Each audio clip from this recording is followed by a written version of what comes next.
Барлықтарыңызға сәлем. Қазір біз сіздермен бірге жұмсақ нан мен бауырсақ пісіретін боламыз.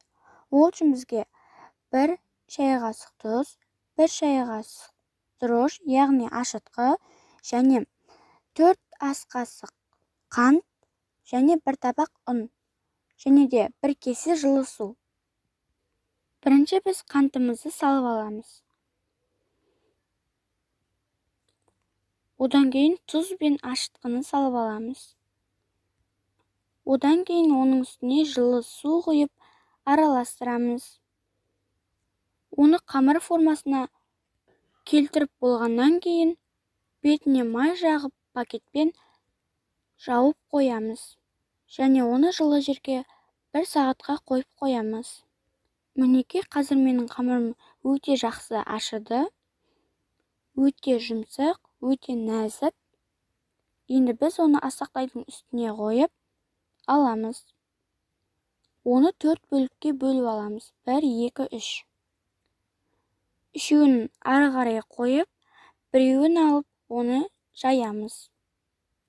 Бірінші ас тақтайдың үстіне кішкене ғана май тамызамыз, және оны қолмен ысқылап, әр шетіне жағамыз. Нанды да үстінен ысқылай отырып, оқтаумен жаямыз.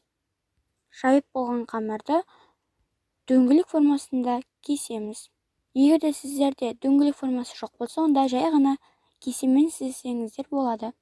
Егер де сіздердің қамырларыңыз қалың болып кеткен жағдайда, қамырды 2-ге бөліп жайсаңыздар болады.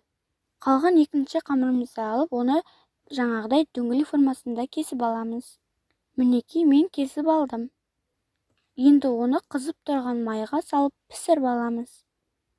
Міндетті, біздің майымыз қызып тұруы керек. Дәл осылай жайлаптан пісіріп аламыз. Егер де оның бірінші жағы піскен кезде, шанышқы мен екінші жаққа қарай аударамыз. Естеріңізде болсын, біздің бауырсақтарымыз алтын түстес болып пісуі керек. Біздің бауырсақтар пісем дегенше біз қалған қамырды алып, нан істейміз. 1 қамырды алып жайып, оны 2 бөлікке бөліп, оны дәл осы видеодағыдай дөңгелек пішініне келтіретін боламыз.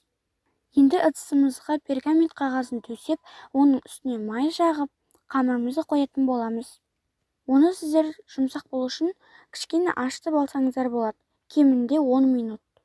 Одан кейін біз бұл нанымызды 180 градуста 10-15 минутта пісіріп аламыз. Қаласаңыздар, нандарыңыздың үстіне тікешпен басып сәндесеңіздер болады. Мінекей, біздің нанымыз бен бауырсағымыз өте әдемі, өте жұмсақ, өте дәмді болып пісті. Қараңыздар, қандай жұмсақ, нәзік. Тіпті нанымыз да өте жұмсақ. Қазір сіздерге нанды кесіп көрсететін боламын.